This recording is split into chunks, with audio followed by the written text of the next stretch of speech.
¿qué es lo que te sale mejor? A ti y a mí, por supuesto. Esa actitud retadora de que yo todo lo puedo, yo todo lo sé, yo le voy a dar una ayudadita al Espíritu Santo para que todo salga bien. Y vas a ver, confía en mí. ¿No? Tremendo. Pero bueno, vamos a dar una pequeña introducción, un contexto de lo que hemos venido viendo, de lo que Pablo ha estado mencionando en estos 3 capítulos que ya vimos, en donde pues vemos, ¿verdad?, cómo la justicia de Dios se revela y se otorga a través de ¿quién? A través de su Hijo Jesús, ¿sí? Y Pablo viene contrastando la incapacidad del ser humano, esa incapacidad del ser humano para alcanzar la justicia por méritos propios, ¿sí? Si no es por la provisión de Dios. ¿Y la provisión de Dios quién es? Mismo Cristo Jesús. Esa es la provisión para cada uno de nosotros, para que Él pague por esos pecados, por esas iniquidades, ¿verdad? Entonces, esto dice Pablo y ha venido diciendo que es para todos, para los judíos y para los gentiles, para aquellos que han pecado, porque dice que todos hemos pecado y estamos destituidos de la gloria de Dios. Absolutamente todos. Pero ¿qué es lo que sucede? Dice Pablo, ¿verdad?, que somos agraciados con esa gratitud, con una gratitud en donde su gracia se da por su beneplácito, a través de la redención, a través del pago de Cristo.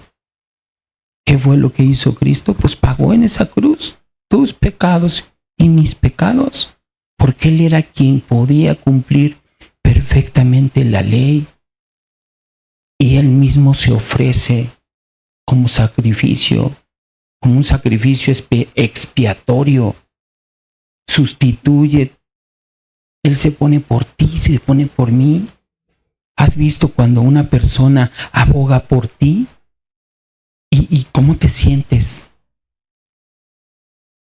¿Te sientes cubierto? ¿Te sientes protegido? ¿Te sientes amado? ¿Te sientes que verdaderamente le ocupas a otra persona?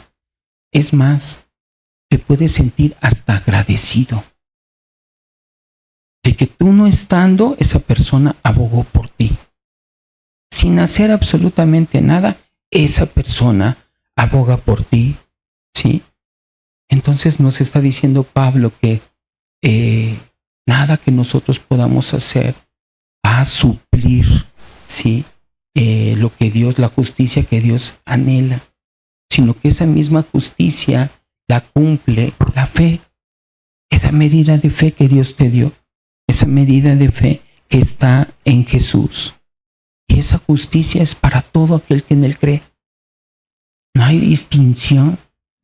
No hay distinción entre judíos, entre gentiles, entre posición social, entre posición cultural o una posición también religiosa. No existe ninguna condición que pueda prohibir, ¿sí? Pero también nos estaba diciendo Pablo la semana pasada que no es motivo de jactancia, porque no se basa en las obras, sino se basa en la gracia, en la misericordia que Dios ha tenido para nosotros. Y después ya concluye al final Pablo, dice que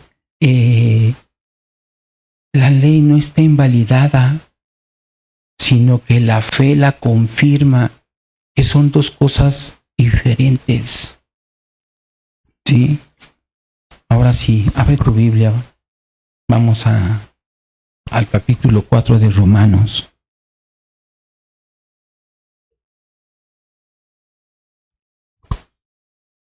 Y vamos a ver Romanos capítulo 4, verso 1, y vamos a leer hasta el 12.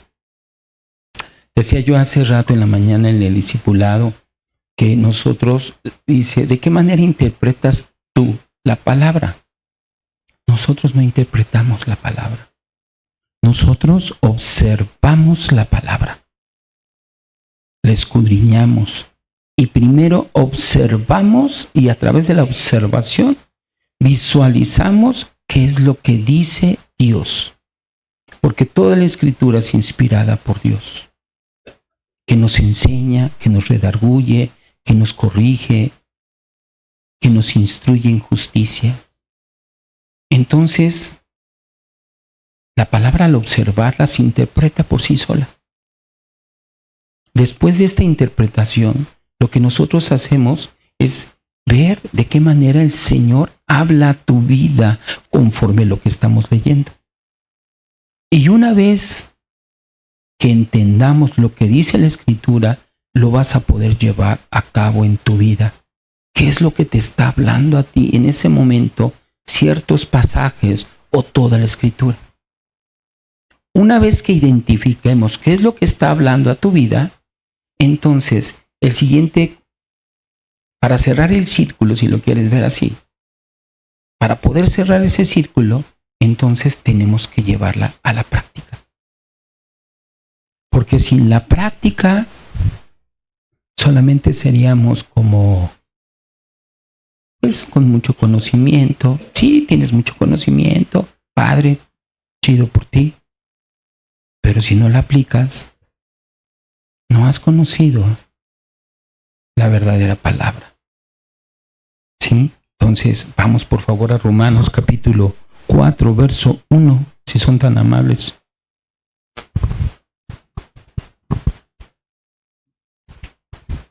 Dice, ¿qué pues diremos que halló Abraham nuestro padre según la carne? Porque si Abraham fue justificado por las obras, tiene de qué gloriarse, pero no para con Dios. ¿Por qué? ¿Qué dice la Escritura? Creyó Abraham a Dios y le fue contado por justicia. Pero al que obra no se le cuenta el salario como gracia, sino como deuda. Mas al que no obra, sino cree en aquel que justifica al impío, su fe le es contada por justicia. Como también David habla de la bienaventuranza del hombre a quien Dios atribuye justicia sin obras, diciendo bienaventurados aquellos cuyas iniquidades son perdonadas y cuyos pecados son cubiertos. Bienaventurado el varón a quien el Señor no inculpa de pecado. ¿Es pues esta bienaventuranza solamente para los de la circuncisión o también para los de la incircuncisión? Porque decimos que a Abraham le fue contada la fe por justicia. ¿Cómo pues le fue contada? ¿Estando en la circuncisión o en la incircuncisión? No en la circuncisión, sino en la incircuncisión. Y recibió la circuncisión como señal, como sello de la justicia de la fe que tuvo estando aún incircunciso, para que fuese padre de todos los creyentes no circuncidados, a fin de que también a ellos la fe les sea contada por justicia, y padre de la circuncisión para los que no solamente son de la circuncisión, sino que también siguen las pisadas de la fe que tuvo nuestro padre Abraham antes de ser circuncidado. Oramos. Amado Señor, ponemos en ti, Señor, esta palabra para que tú redargullas el corazón de cada uno de mis hermanos y el mío, Señor. Habla tú, Señor, en todo tiempo y en todo momento. Quita toda palabra ociosa de mis labios, Señor, para que tu palabra sea la que glorifique nuestra alma y nuestro espíritu. A ti sea toda la gloria en el nombre de Jesús. Amén. Muy bien, pues son 12 hermosos versículos, pero de verdad que nos van a llevar de mucha enseñanza y nos tienen que transformar. Tiene que ser, la palabra es transformadora. Veíamos hace un momento que la palabra no es informativa, sino nos forma, nos hace completamente a Él. Aquellas cosas que tú puedas ver como virtudes en tu vida, muchas puedan ser no virtudes, pero Él transforma aquellas cosas que no son buenas, no buenas me refiero, sino que, o malas, sino aquellas cosas que a Él no le parecen, las va a transformar para que sean de utilidad para su propósito. Entonces, cada vez que nosotros somos bendecidos, es el Señor genera, ¿sí?, en nosotros una capacidad para hacer su voluntad. La bendición no es que hoy vayas a comprar un carro nuevo. La bendición del día de hoy no es que puedas pagar tus deudas. Y muchas veces lo podemos ver de esa manera, que el tener recursos económicos o el tener recursos materiales es una bendición. Pero si entramos en el contexto como el cual hablamos hace un momento, entonces es un propósito. Pero ¿para qué lo utilizamos? Tienes una camioneta grandota, muy bonita, pero nada más la utilizas para que la gente te vea en ella y llegues a la fiesta y te digan felicidades, te compraste una camioneta muy bonita, ¿no? Pero en lugar de utilizar tu camioneta para llevar víveres o para poder llevar a los hermanos a que prediquen en otro lugar, ¿ven la diferencia? O sea, hay una diferencia abismal. Y nosotros hemos corrompido lo que es una bendición. ¿Es una bendición no tener recursos? Sí. Y les voy a platicar algo muy sencillo. La hermana Rosilia del Recobro ya partió con el Señor, la hermana, gloria a Dios. Pero ella lo que hacía era llevar a indigentes. Los bañaba, bueno, los ponía a bañar o las bañaba ella y las ponía a dormir con sus hijos. Imagínense esa parte.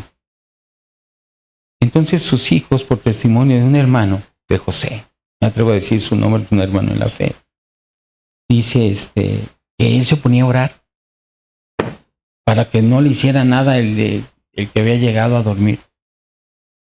Pero en realidad, dice la hermana, dice, es que eso fue una gran bendición para ti. Mamá, ¿cómo crees? ¿Tuviste relación con el Señor, sí o no? ¿Tuviste comunión con el Señor, sí o no? Pues claro, ahí está, entonces ¿qué te quejas? Y nunca les pasó nada. Entonces, vean el propósito divino que el Señor tiene para todo, dice Romanos 8:28, ¿verdad? Que todos los que aman a Dios, todas las cosas nos ayudan a bien. Y esto es conforme a su propósito, hemos sido llamados. ¿Bajo qué propósito estás llamado? Vamos a ver esta parte del título tan maravilloso que es el gran dilema. Justicia para fe o fe para justicia. Verso, antes de empezar la enseñanza, vamos a dividirla en tres partes. ¿Sí? La primera es Abraham y la fe.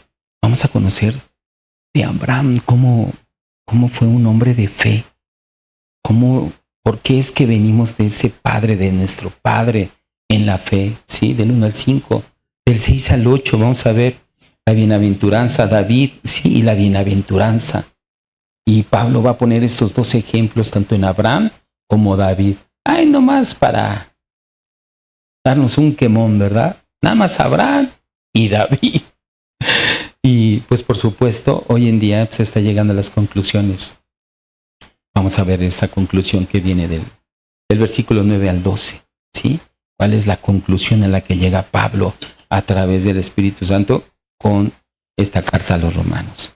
Y dice, versículo 1 del capítulo 4 de Romanos, dice así: ¿qué pues diremos? ¿Qué halló Abraham nuestro padre según la carne? Y aquí ya Pablo empieza con todo, ¿no? Empieza a poner de ejemplo al patriarca, a Abraham, ¿sí? Y dice él, ¿verdad? Que o fue principalmente de la justicia, la justificación por la fe, o qué fue lo que sucedió. Y se pregunta él, ¿verdad? ¿Qué descubrió Abraham con respecto a la justificación y su relación con Dios? ¿Qué fue lo que él descubrió? ¿Qué es lo que muchas veces nosotros descubrimos cuando nos entregamos por completo al Señor? ¿De qué manera? ¿Qué puedes descubrir? Y vamos a ver que lo que descubrió fue el llamado descubrió su llamado, pero todo esto viene en Génesis. Vamos a ir a Génesis, capítulo 11, verso 31. Lo primero que encontró Abraham fue su llamado, el llamado a las promesas, ¿sí? Porque Dios habla a la vida de Abraham y lo saca, ¿verdad? Bueno, le habla desde Ur de los Caldeos, que era un lugar donde había mucho pecado. Y ve lo que dice Génesis 11:31, dice, y tomó Taré a Abraham su hijo. ¿Quién era el papá de Abraham? Taré. Y a Lot, hijo de Harán. ¿Qué es esto? Harán era el hermano de Abraham. Y Lot era el sobrino de Abraham, nieto de Taré, hijo de su hijo, y Sarai su nuera, mujer de Abraham su hijo, y salió con ellos. ¿De dónde? De Ur de los Caldeos, para ir a la tierra de Canaán. Y vinieron hasta Harán y se quedaron allí. Harán es una ciudad. Pero descubre el llamado, pero es llamado porque Jehová le promete a Abraham bendecirlo y hacerle de él una gran nación. Lo llama con esa promesa. Vamos a Génesis capítulo 12, verso 1 al 13. Y dice así, pero Jehová había dicho a Abraham, ¿quién? Dios. Vete de tu tierra y de tu parentela y de la casa de tu padre a la tierra que te mostraré. Y haré de ti una nación grande y te bendeciré y engrandeceré tu nombre y serás bendición. Bendeciré a los que te bendijeren y a los que te maldijeren maldiciré. Y aquí está el llamado. Y serán benditas en ti todas las familias de la tierra. Entonces Pablo, al citar esta porción de la escritura del Antiguo Testamento, ¿qué es lo que hace? Descubre la promesa que hay en Abraham. Ve que serían bendecidas todas las familias de la tierra. ¿Sí? Entonces esta promesa de bendición pues da a la justificación por la fe. ¿En quién? En Cristo. Pero vamos a ver cómo el Señor le da más allá de un entendimiento natural a Abraham. ¿Sí? Vamos a Gálatas capítulo 3, verso 8 al 9. Gálatas 3, 8, 9. Y dice así, y la Escritura, previendo que Dios había de justificar por la fe a los gentiles, dio de antemano la buena nueva a Abraham, diciendo, en ti serán benditas todas las naciones, de modo que los de la fe son bendecidos con el creyente Abraham. Aquí ya tiene otro nombre. Aquí no tiene el nombre de Abraham como al principio. Ahorita aquí ya tiene el nombre de Abraham. ¿Ok? Pero ahorita vamos a ver. Entonces, otra de las cosas que él descubre, que Pablo descubre la justicia. Primero descubre el llamado. Después ve que es la justicia. ¿Y la justicia por quién es?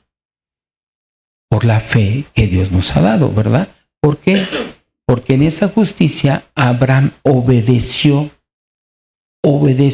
ir hacia Canaán. ¿Sí? Fue llamado, se va, su padre los toma, se van a Harán, y de Harán sale Abraham hacia Canaán. ¿Sí? Vamos por favor a Génesis capítulo 12, verso 4 al 5. Y ve lo que dice Génesis 12, 4 al 5. Y se fue, su nombre ¿cómo es? Abraham, como Jehová le dijo, y Lot fue con él. ¿Quién es Lot? Su sobrino. Y era Abraham de edad de 75 años cuando salió de Harán. Tomó pues a Abraham a Sarai, su mujer, y a Lot, hijo de su hermano, y todos sus bienes que habían ganado y las personas que habían adquirido en Harán, y salieron para ir ¿a dónde? A la tierra de Canaán. Y a la tierra de Canaán llegaron. Pero, wow, qué padre, ¿no?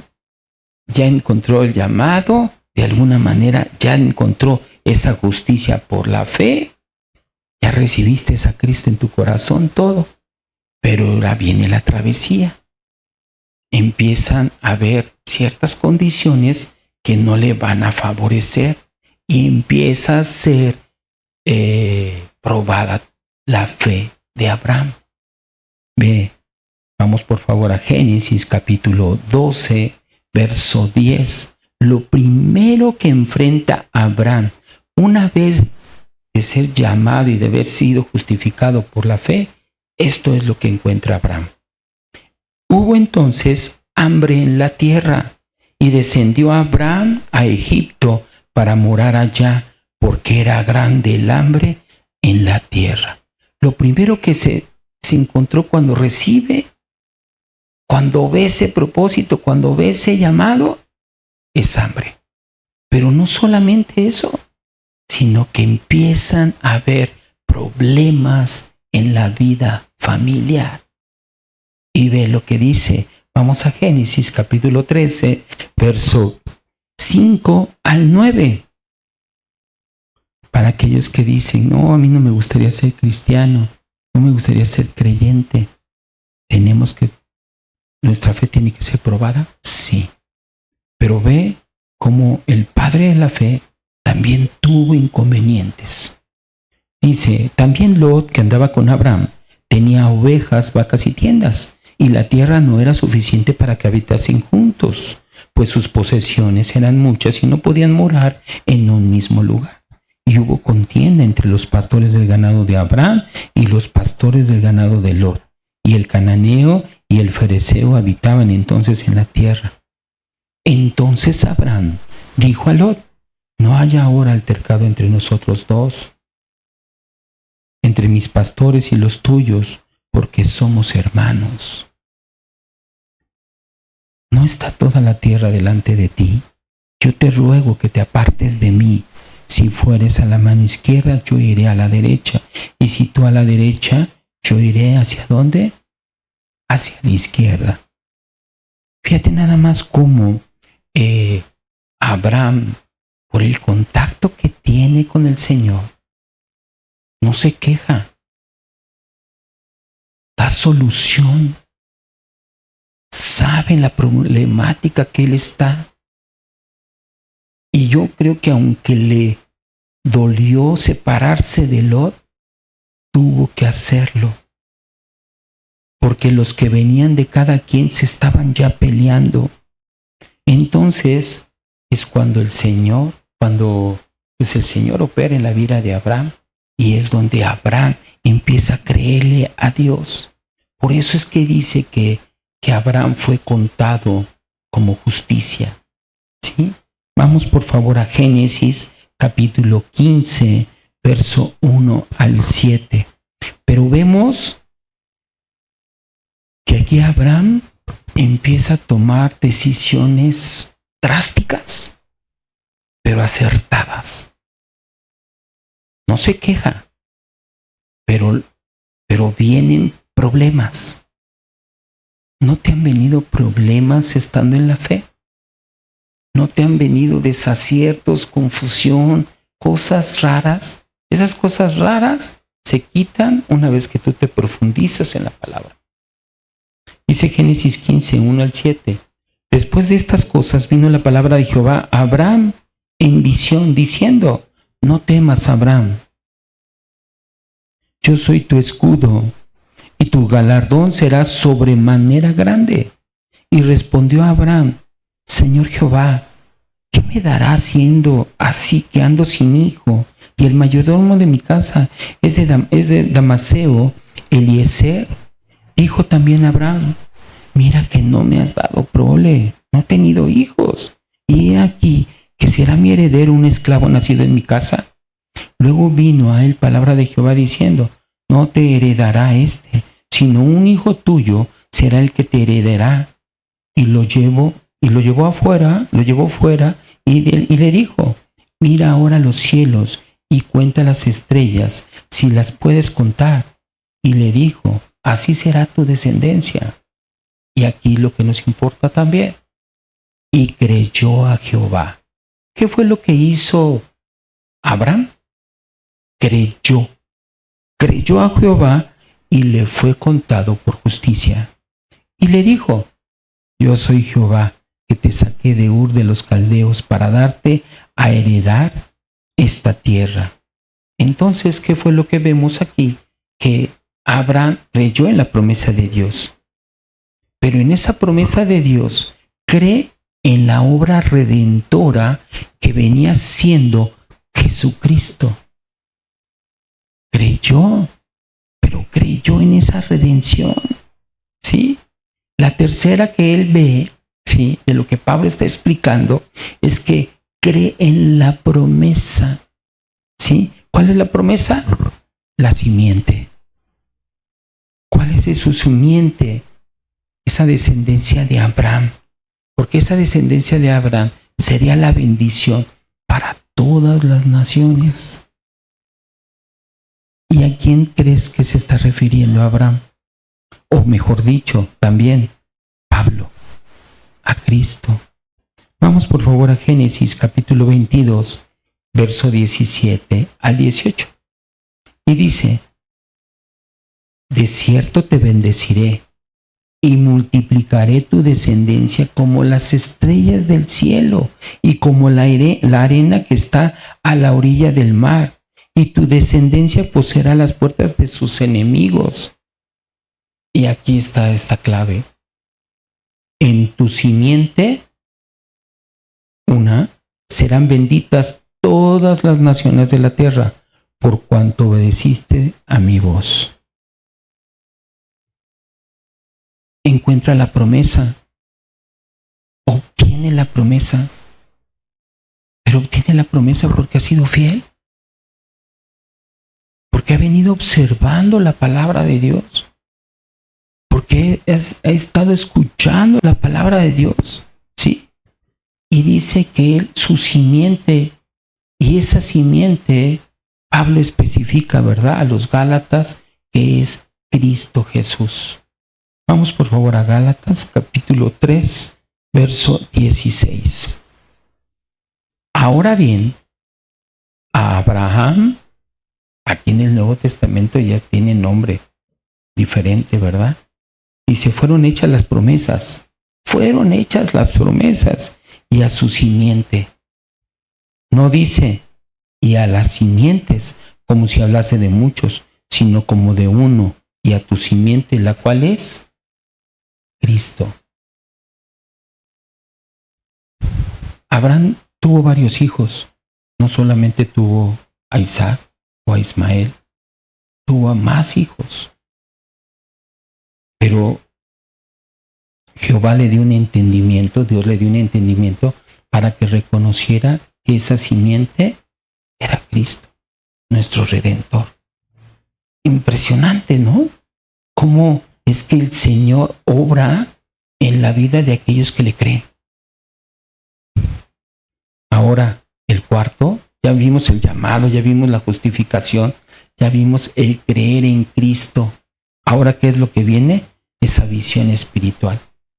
La visión que el Señor, nuestro Señor Jehová, le da a Abraham. ¿Sí? ¿Por qué? Porque al final de cuentas, él le creyó. Él creyó fielmente a Jehová, ¿sí? ¿Qué creyó? ¿Qué fue lo que le creyó? Que culminaría su obra redentora en toda la humanidad, y que todas sus descendencias de todas las naciones iban a ser redimidas. Acompáñame por favor a Juan capítulo 8, verso 56. Y aquí vemos cómo el Señor, en su misericordia, en su bondad y en su gracia, le revela a Abraham ese plan redentor que tenía. Le anticipa. Imagínate cuántos años estamos hablando. Ahorita vamos a darle contexto, Pero estamos hablando de miles de años. ¿Sí? Dice, Abraham vuestro padre se gozó de que había de ver mi día y lo vio y se gozó. Jesús está hablando de esto. Dice, Abraham, su padre, se gozó de que había de ver mi día y lo vio y se gozó. Pero realmente, aunque no lo vio materialmente, Abraham no vio el cumplimiento total, tuvo fe en las promesas de Dios. No lo vio. Y ahora que fuimos a Temisco, el pastor Heriberto nos dijo, ¿verdad? Y le platicamos sobre lo que estamos orando para fuentes brotantes y eso. Y nos dijo, tal vez nuestros ojos no lo puedan ver, pero es una promesa del Señor. Y esto estaremos muy atentos. Y vamos a estar atentos. Hay que estar atentos. Cualquier cosa que suceda. No estamos diciendo qué va a ser. Creemos en sus promesas. Pero como puede ser, como no pueda ser. Y nos tenemos que gloriar. ¿Sí? Tenemos que tener fe. Y saber que su promesa es grande. Cualquiera que ésta sea. Acompáñame a Hebreos capítulo 11, verso 13. Y ve lo que dice Hebreos 11:13. Conforme a la fe, murieron todos estos sin haber recibido lo prometido. ¿Quiénes todos estos? Pues todos los que nos anteceden, incluyendo a Abraham.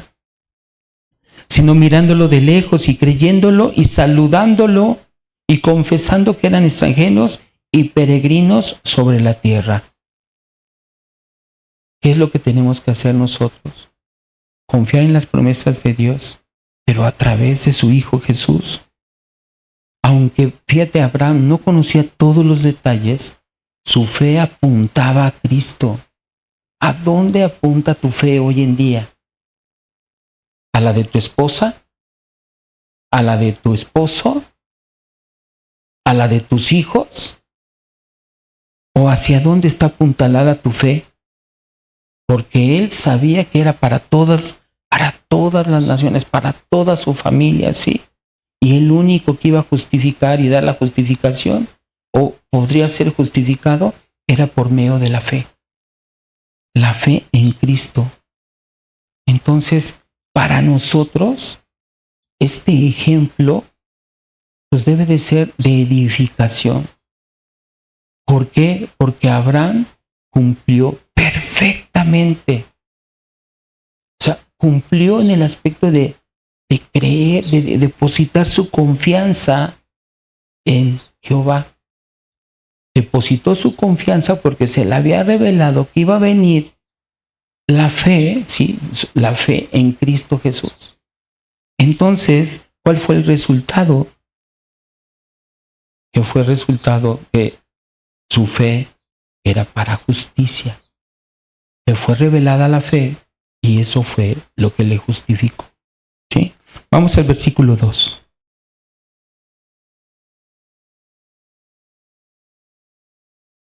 Porque si Abraham fue justificado por las obras, tiene de qué gloriarse. Sí, tiene de qué jactarse, de qué enorgullecerse, ¿verdad? Pero no para con Dios. Entonces fíjate nada más, dice aquí y habla Pablo, ¿no? Y genera como una especie como de hipótesis de que si Abraham de alguna manera hubiera sido declarado justo por sus obras, habría tenido el derecho, ¿sí?, de jactarse de su propia justicia. Pero esto ¿qué le generaría? ¿Sí? Generaría pues un alabar de parte de los hombres, ¿no? Ay, no, mira, ¿no? La hermana, la doctora Gina, hoy tiene una hermosa y grande fe delante de los hombres.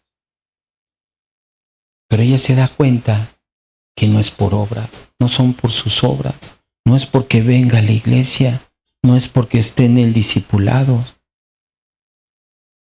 sino es porque realmente cree en el Señor y espera sus promesas, ¿sí? Porque se ha dado cuenta que no es por la justicia humana, porque si él viera, si la doctora viera que es por una justicia humana, nosotros, esa justicia humana, el Señor la toma como un trapo de inmundicia.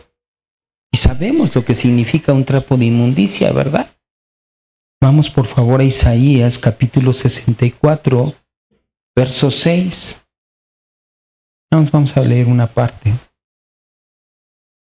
Si bien todos nosotros somos como suciedad y todas nuestras justicias como trapo de inmundicia, somos sucios, somos impuros. Ay, no digas eso. Lo somos, lo dice la misma palabra, ¿sí?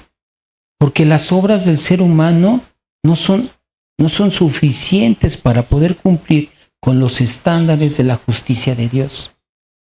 No es suficiente. Acompáñame a Romanos capítulo 3, verso 27 y 28. Fue lo que vimos la semana pasada. Romanos 3, 27 y 28 dice, ¿dónde pues está la jactancia? Queda excluida. ¿Cómo? Queda excluida. No te puedes jactar. ¿Por cuál ley? ¿Por la de las obras? No, sino por la ley de la fe. Concluimos pues que el hombre es justificado por la fe sin las obras de la ley. ¿Cómo es justificado? Por gracia. A todo aquel que cree en Cristo Jesús. Es como somos justificados. Versículo 3 de Romanos 4. Dice, ¿por qué? ¿Qué dice la Escritura? ¿Creyó Abraham a Dios y le fue contado por justicia? Lo veíamos hace un rato. Pablo recurre a la máxima autoridad. ¿Quién es la máxima autoridad? La misma Escritura. ¿Por qué? Recurre a ella para poder entender cómo o que Dios justifica al hombre o al ser humano. ¿Cómo lo justifica? Y ve lo que dice Génesis 15 al 16. Perdón, 15:6. Génesis 15:6. Y creyó a Jehová y le fue contado por justicia. ¿Quién fue contado por justicia? Abraham, ¿sí? Vamos a ver cómo dice, y le fue contado. La palabra contado, por favor, Alex. ¿Qué significa la palabra contado? Y fíjate que esta palabra de contado va a aparecer 10 veces aquí en este capítulo 4. También hay que ver cuántas veces aparece una palabra, ¿no? Para saber un poco más del contexto. Dice, viene la palabra de griega en el Strong, dice logizomai, que significa imputar, acreditar o cuantificar algo hacia alguien, perdón. Y aquí se refiere, Pablo lo usa para transferir, ¿sí?, la justicia de Cristo a los creyentes. Lo que es Cristo ante los ojos de Dios, Pablo dice que es una transferencia que nos hace Cristo a todo aquel que cree en Él, ¿sí? Pero de la misma manera descuenta o los desacredita sus pecados, los descuenta, te los quita, no te los acumula. Dice 2 de Corintios, capítulo 5, verso 19. 2 de Corintios 5, 19.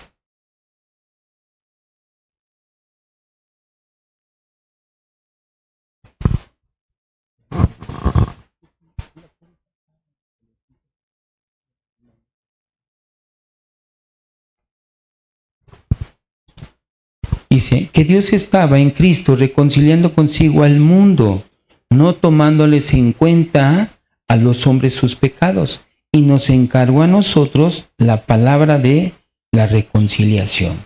Entonces nosotros estamos encargados de compartir el Evangelio.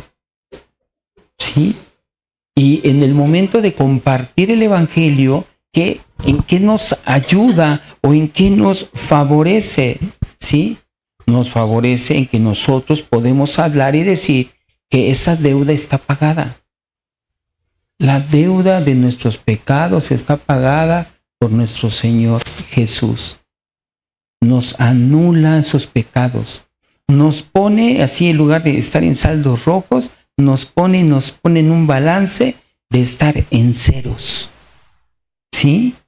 Pero fíjate nada más. No solamente basta el hecho de ya no de estar, de habernos quitado el pecado, sino que nos hace y nos declara justos delante de Dios. Que eso, pues, es mucho más, ¿verdad? ¿Por qué motivo? Porque nos transfiere a través de la fe, a través de haber creído en Cristo Jesús, nos transfiere esa grande bendición y nos cancela todo lo que fue en el pasado. Hoy somos una nueva criatura y estamos destinados a estar llenos de esos méritos que tiene Jesús. Ahora los tienes tú y los tengo yo. Ve cómo ese plan redentorio de parte de Dios hacia sus hijos, hacia ti y hacia mí. Porque por medio de esos méritos vamos a ser salvos. O seremos salvos, o somos salvos. ¿Qué más quisiera saber, verdad? Soy salvo. ¿Cómo puedo decir que soy salvo? Pues a través de su escritura, de creer en su escritura, de saber que hay una transformación gloriosa en tu vida carnal, en tu vida mental, en tus acciones, de cómo hablas, qué es lo que frecuentas, qué es lo que más te agrada. Porque a través de esa muerte de Cristo en esa cruz, hoy tenemos una muerte, hoy tenemos una vida celestial. Hoy estando en este mundo, que no pertenecemos a este mundo, pensamos habitar en las alturas. Él está haciendo morada para ti y para mí. Pero sí es importante que veamos esas cosas. Hoy, ¿quién no quisiera vivir? No creas que te mueres y listo. No. Es una muerte física. Pero también hay una muerte espiritual. ¿Y cómo no estar agradecido de alguien que tomó, sí, todas las consecuencias de tu pecado y del mío? De tu mala manera de pensar, de tus acciones. Y al momento de que las toma Jesús, anula. ¿Qué es lo que anula?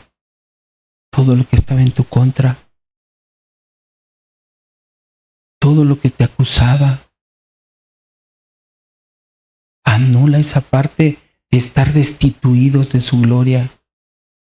Ahora, a través de esos méritos no personales, sino de Jesús, hoy podemos gozarnos, porque nos ha transferido la vida eterna. Vamos al versículo, capítulo 4, por favor. Ve lo que dice. Pero al que obra, al que trabaja, no se le cuenta el salario como gracia, sino como deuda. Entonces, la justificación no es un pago por alguna obra humana que tú estés haciendo, sino es un regalo inmerecido por medio de la gracia de Dios. No puedes pagar absolutamente nada. No puedes tú ser justificado a través de tus propios méritos. Y entonces esta justicia sería si fuese por tus méritos, sería que Dios estaría en deuda. entonces te tendría que pagar. Entonces esto, pues ¿qué es lo que pasa? Ya no es por fe, sino sería por obras. Pero nosotros sabemos que por obras no podemos cumplir el plan de redención, el plan de salvación. Entonces estos dos caminos serían contrarios. Por eso es que dice en Romanos, en el capítulo 3, verso 24. Romanos 3, 24. Siendo justificados gratuitamente por su gracia, por ese favor inmerecido, mediante la redención que es en Cristo Jesús. Para todo aquel que en él cree, la redención es como presentar un examen imposible de pasar. Y que te digan, es que Jesús, pásale. 10 más 1 o 10 más 20. Imagínate. Qué hermoso, ¿no? Vamos a Romanos 3:28. ¿Cómo dice Pablo aquí?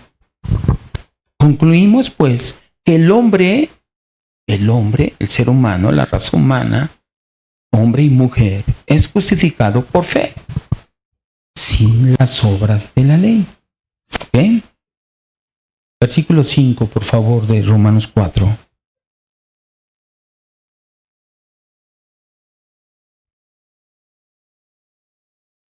Y dice, mas al que no obra, sino cree en aquel que justifica al impío, su fe es contada, es tomada en cuenta. ¿Por qué? Por justicia.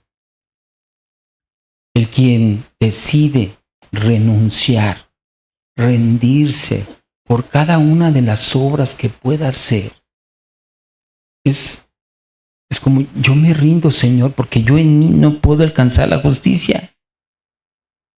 Pero entiendo que debo de poner mi confianza en ti. ¿Por qué? Porque Dios no justifica al justo por sus justicias, por esos estándares humanos, sino Él va a justificar al pecador, al impío. ¿Quiénes de aquí son pecadores? Absolutamente todo. Entonces, ¿cómo los justifica? Pues es por medio de la fe, por el cual nos transfiere esos méritos. ¿Sí? ¿Quién nos transfiere esos méritos? Pues Cristo, pero se los transfiere al creyente, al que cree, al que le cree, no al que cree que existe Dios, al que cree que Dios le levantó de entre los muertos. Porque el que cree en el corazón se cree para justicia, ¿sí? Dice Romanos 10, 9 y 10. Pero bueno, vamos a 2 Corintios, capítulo 5, verso 21. ¿Por qué motivo? Dice, porque al que no conoció pecado, por nosotros lo hizo pecado, para que nosotros fuésemos hechos justicia de Dios. ¿En quién? En Él, en Cristo. ¿Ok? Versículo 6. Ahora va a poner otro ejemplo referente a David y la bienaventuranza. ¿Sí? Dice, como también David habla de la bienaventuranza, de esa felicidad, de esa dicha, de esa doble felicidad, ¿verdad?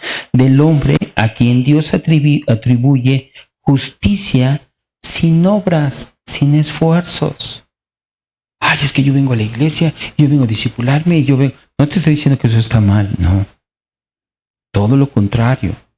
Yo creo que eso es lo que tú y yo debemos de hacer. No dejar de congregarnos como algunos gentiles tienen por costumbre.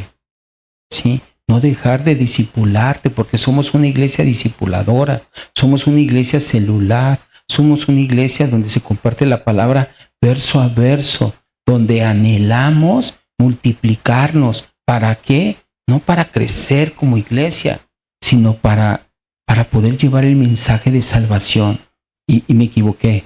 Sí, para crecer como el cuerpo de Cristo, por supuesto, pero no para crecer como congregación, no, sino como para crecer en cuerpo de Cristo, Es muy diferente estar en un sentir en Cristo Jesús que haber muchos y unos regados, unos sin saber qué dirección poder tomar, ¿sí? Entonces, fíjate nada más.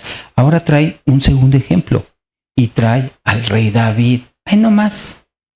Al rey, al rey David, al que estuvo de acuerdo su corazón con el de Dios. Imagínate nada más. O sea, ¿qué ejemplos tan importantes está manejando Pablo para que la iglesia romana de ese entonces, como la del día de hoy, nosotros, como gentiles, podamos entender lo que es la bienaventuranza, ¿sí? Y en esa bienaventuranza, pues, nosotros, dice, el que mira atentamente en la perfecta ley, la de la libertad, y persevera en ella, no siendo un oidor olvidadizo, sino un hacedor de la obra, este será bienaventurado. Cuando eres bienaventurado es por gracia, no es por méritos propios, es por gracia, ¿sí? Vamos a ver qué significa la palabra atribuyó. Es igual, dice, es la misma palabra, dice, logizomai, que Pablo ha estado usando como contado para decir que le fue contado por justicia. Entonces, ¿qué significa esto? Esto confirma que la salvación no depende del esfuerzo humano, de lo que tú hagas, sino del acto soberano que Dios tiene sobre aquellos que le creen. Es soberano. Él hace lo que le plazca. Qué hermoso.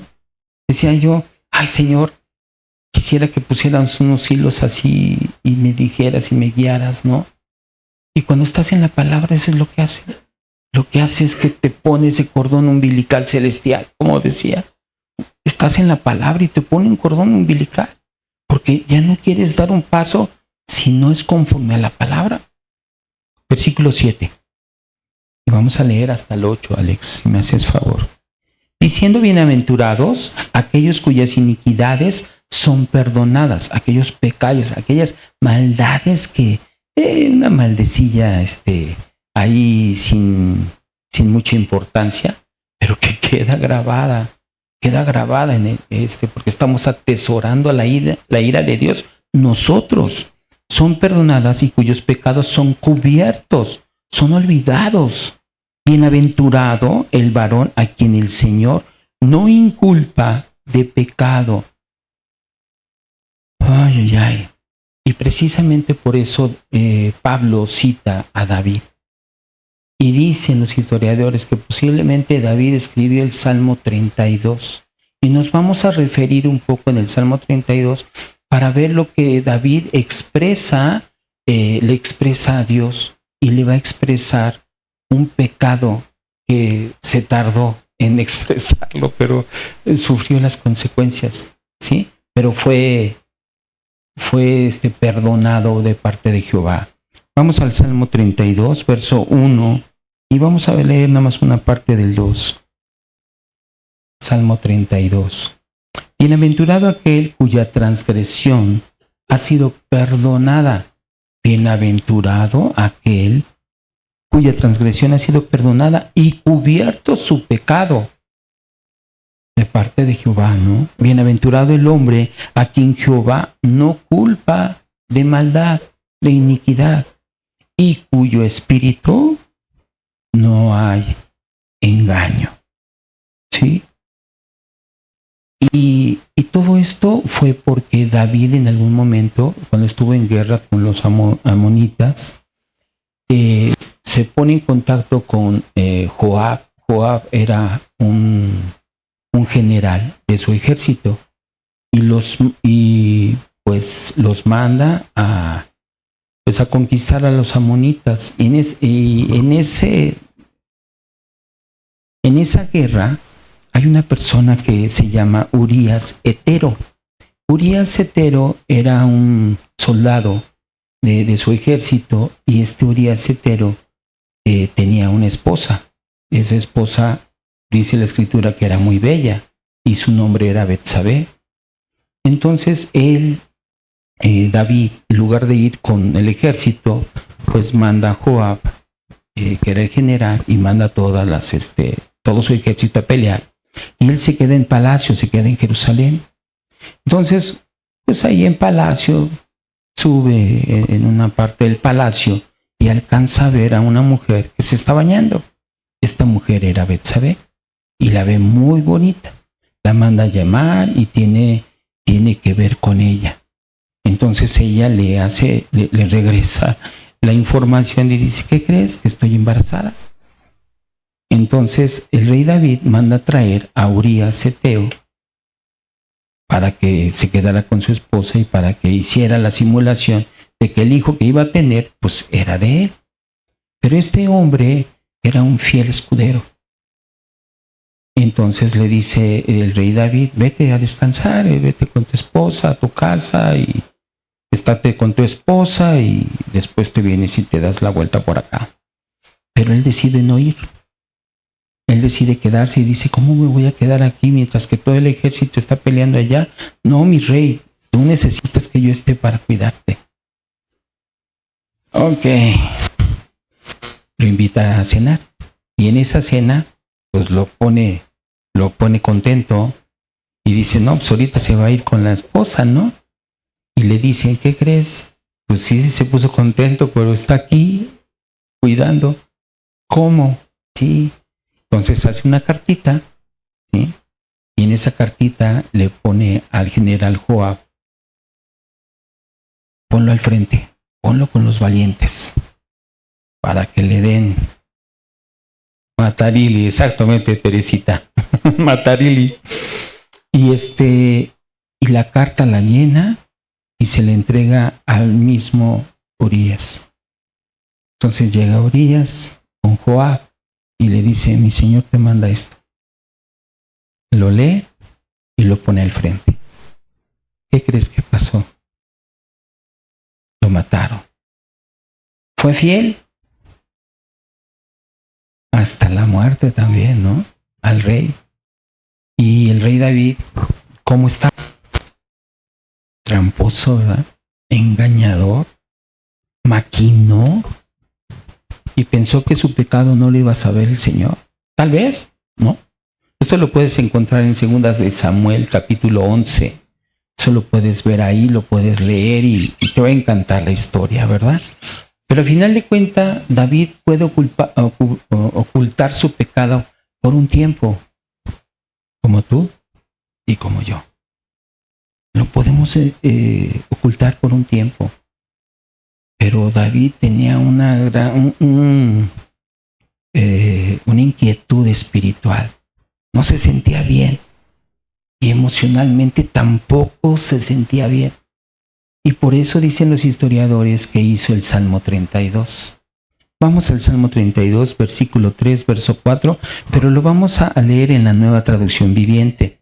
Sí es bueno que te acompañes de otras traducciones para que puedas entender el contexto, pero yo te sugiero la Reina Valera 60. Vamos por favor al Salmo 32, 3, 4 y lo tienes en pantalla. Dice: mientras me negué a confesar mi pecado, mi cuerpo se consumió y gemía todo el día. Día y noche tu mano de disciplina pesaba sobre mí. Mi fuerza se evaporó como agua al calor del verano. ¿No te ha pasado eso en algún momento? A mí sí. No está bien que no confieses tus pecados. Se confesaban los unos a los otros. Y hay veces que piensas que todo está bien, pero él lo confiesa al Señor y lo expresa de tal manera que va dirigido con el Espíritu y empieza a hablar. Pero no solamente eso para allí, sino que se ve confrontado con el profeta que se le asignó, por decirlo de esa manera. El profeta en ese tiempo era Natán. Y Natán, el Señor le dice: ven lo que hizo Davidcito, que se cree rey, que siente muy, muy bondadoso. Y acompáñame por favor al segundo libro de Samuel, capítulo 12, verso 1 al 14.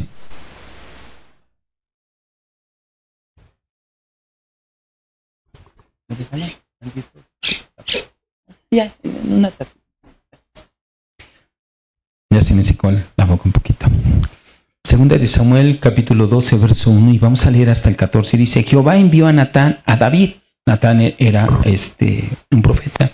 Y viniendo a él le dijo, había dos hombres, le da una ilustración para que él se diera cuenta de lo que estaba sucediendo y de lo que iba a pasar. Había dos hombres en una ciudad, el uno rico, el rey David, y el otro pobre, Urías Eteo. El rico tenía numerosas ovejas y vacas, tenía mujeres, muchas mujeres por donde escoger, pero el pobre no tenía más que una sola corderita, a Betsabé, que él había comprado y criado y que había crecido con él y con sus hijos juntamente, comiendo de su bocado y bebiendo de su vaso y durmiendo en su seno, y la tenía como a una hija. Y le dice, y vino uno de camino al hombre rico, y éste no quiso tomar de sus ovejas y de sus vacas para guisar para el caminante que había venido a él, sino que tomó la oveja de aquel hombre pobre y la preparó para aquel que había venido a él. Entonces se encendió el furor de David en gran manera contra aquel hombre y dijo a Natán, le dijo al profeta, vive Jehová, que el que tal hizo es digno de muerte y debe de pagar la cordera con 4 tantos porque hizo tal cosa y no tuvo misericordia. Entonces dijo Natán a David, tú eres aquel hombre, así ha dicho Jehová, Dios de Israel. Yo te ungí por rey sobre Israel y te libré de la mano de Saúl y te di la casa de tu señor y las mujeres de tu señor en tu seno. Además te di la casa de Israel y de Judá, y si esto fuera poco, te habría añadido mucho más. ¿Por qué pues tuviste en poco la palabra de Jehová, haciendo lo malo delante de sus ojos? A Urías Eteo heriste a espada y tomaste por mujer a su mujer, y a él lo mataste con la espada de los hijos de Amón, por lo cual ahora no se apartará jamás de tu casa la espada, por cuanto me menospreciaste y tomaste a la mujer de Urías Eteo para que fuese tu mujer. Así ha dicho Jehová, he aquí yo haré levantar el mal sobre ti de tu misma casa, y tomaré tus mujeres delante de tus ojos y las daré a tu prójimo, al cual yacerá con tus mujeres a la vista del sol, porque tú lo hiciste en secreto, mas yo haré esto delante de todo Israel a pleno sol. Y el verso que estábamos platicando. Entonces dijo David a Natán, pequé contra Jehová. Y Natán dijo a David, también Jehová ha remitido tu pecado, no morirás. Mas por cuanto con este asunto hiciste blasfemar a los enemigos de Jehová, el hijo que te ha nacido ciertamente morirá. ¿Qué fue lo que hizo David? Confesó su pecado.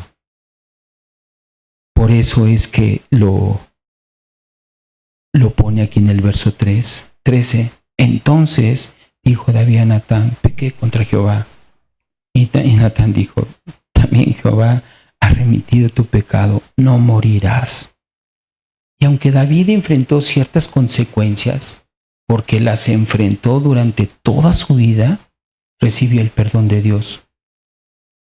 Entonces eso le hizo reflexionar sobre la bienaventuranza, algo que él merecía, que nunca recibió.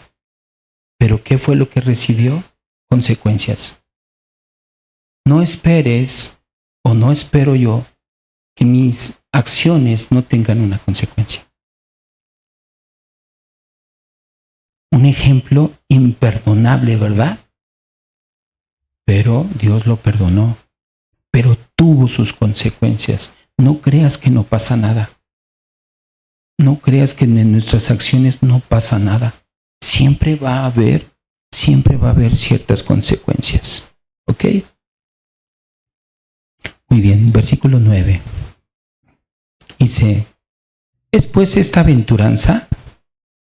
solamente para los de la circuncisión o también para los de la incircuncisión, porque decimos que a Abraham le fue contada la fe por justicia. ¿Cómo pues le fue contada? ¿Estando en la circuncisión o la incircuncisión? No en la circuncisión, sino en la incircuncisión.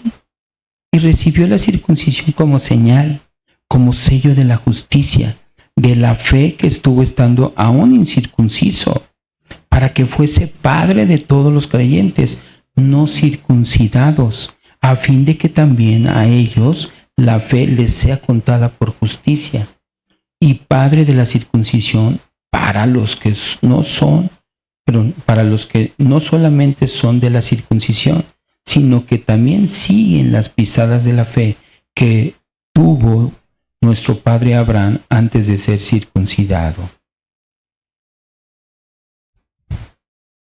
¿Qué es lo que vemos aquí con Pablo? Que Pablo ve esa bienaventuranza. Ve primeramente la bienaventuranza en el rey David, ¿verdad? Y pone también el ejemplo de Abraham. Pero, por un lado, perdona los pecados. Por un lado, también te da felicidad. Y esa felicidad la traspasa a los creyentes. Y la felicidad que traspasa a los creyentes es cuando es ejercida la justicia en el creyente, cuando eres justificado por esa fe. Y Pablo empieza a hacer preguntas retóricas, pero en algunas de ellas vemos aquí que también se responde. Pero reconocemos que Abraham fue antes de la ley de Moisés. Abraham creyó antes de ser circuncidado. O sea que antes de ser circuncidado, antes de recibir la señal del pacto, él había creído. Por eso es que dice que Abraham es el padre de los no circuncidados. Estamos circuncidados ¿en dónde? En el corazón. No estamos circuncidados físicamente, ¿sí? Por eso dice Génesis capítulo 15, verso 6. Y creyó a Jehová y le fue contado por justicia. Fíjate, nada más voy a leer Génesis 17 para que nos demos cuenta cómo la circuncisión fue instituida en Génesis capítulo 17. ¿Sí? Vamos por favor a Génesis 17. Yo creo que con esto acabamos. Y dice así: Era Abraham de edad de 99 años cuando le apareció Jehová y le dijo: Yo soy el Dios Todopoderoso, anda delante de mí y sé perfecto, y pondré mi pacto entre mí y ti, y te multiplicaré en gran manera.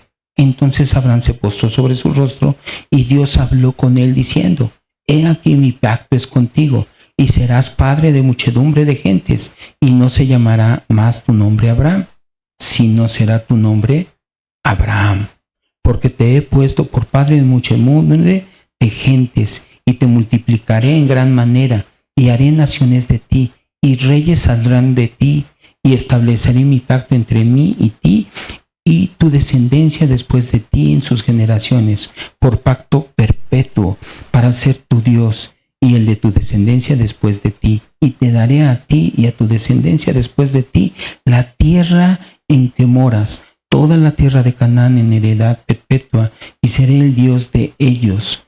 Dijo de nuevo Dios a Abraham: En cuanto a ti, guardarás mi pacto, tú y tu descendencia después de ti por sus generaciones. Este es mi pacto que guardaréis entre mí y vosotros y tu descendencia después de ti.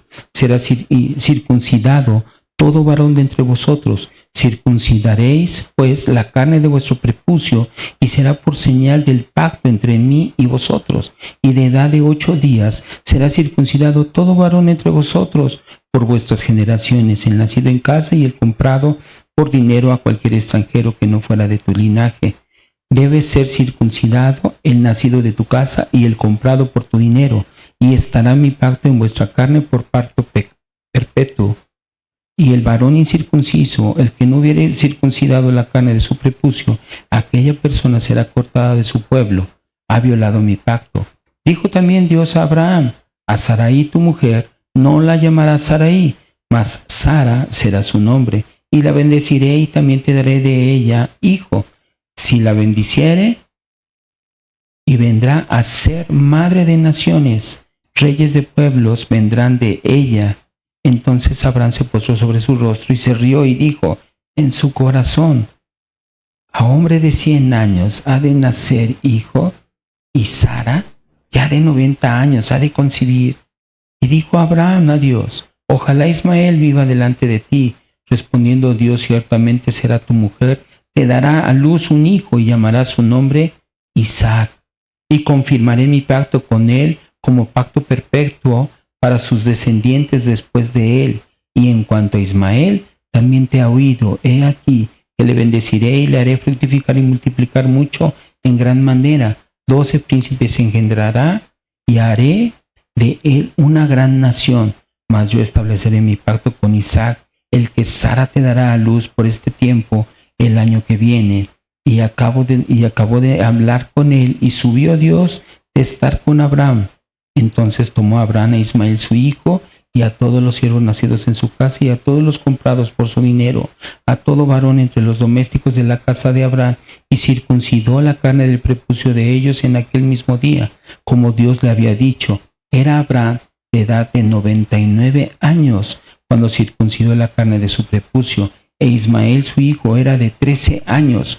Quiere decir que Isaac todavía no había nacido e Ismael ya tenía 13 años. Cuando fue circuncidada la carne de su prepucio, en el mismo día fueron circuncidados Abraham e Ismael su hijo y todos los varones de su casa, el siervo nacido en casa y el comprado del extranjero por dinero fueron circuncidados con él. Entonces ya había pasado 14 años. Y de todo esto, Abraham, hay 3 implicaciones muy claras. Primero, la circuncisión. Y esa circuncisión es la señal del pacto de Dios con Abraham. Y con eso selló la justicia de la fe. ¿Sí? Esta justicia de la fe solamente era un pacto, pero no era un motivo para salvación. No era un motivo para ser justificado. Y muchos pensaron que sí. El hecho de que tú vengas a la iglesia no significa que seas salvo. No lo es. Por eso aprovecha el tiempo, al igual que yo. Aprovecha el tiempo hoy que lo tienes. Porque existe la misericordia, existe la gracia. Puede ser justificado a través de la fe, ¿sí? Entonces, esa fe, todos podemos tener acceso a ella. Hoy que tienes ese acceso, tómalo. Dice en Juan 14:6, sí. Jesús le dijo: yo soy el camino, yo soy la verdad, yo soy la vida. Nadie viene al Padre sino por mí. Hoy tenemos esa oportunidad de creer en Jesús, de reconciliarnos con el Padre. No puedo estar yo a expensas de otra persona. Por mucho que ame yo a mi hijo, a mi hija, a mi esposa, a mi madre, ellas no me van a dar la salvación. Pero si yo quiero verlas en el cielo o quiero verlos en el cielo, entonces me tengo que aplicar en la Escritura.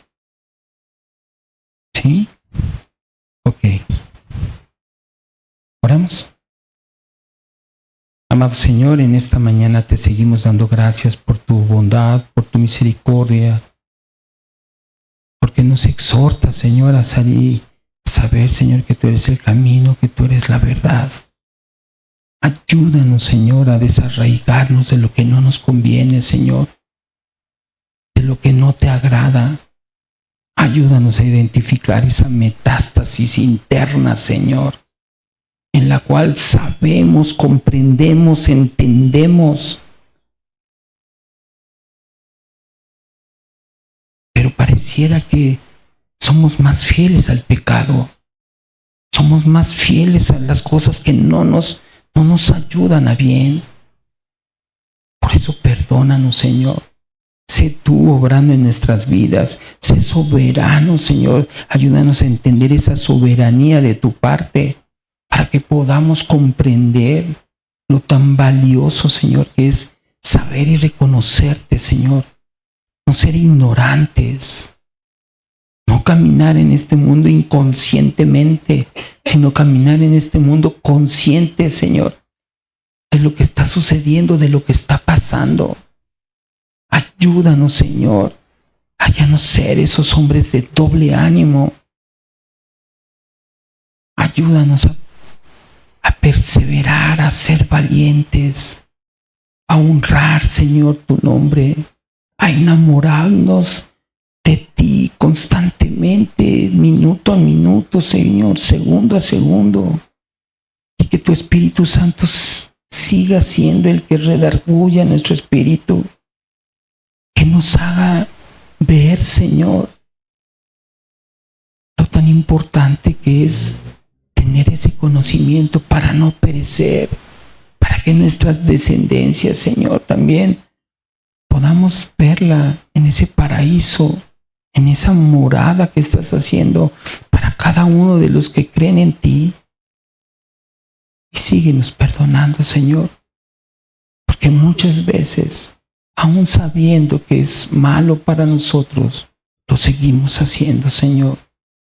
Sigue teniendo misericordia, Señor, hasta el último día, en ese día de tu llegada. Amén. Vamos a honrarle al Señor, cantándole y alabándole. A Él sea toda la gloria y la honra.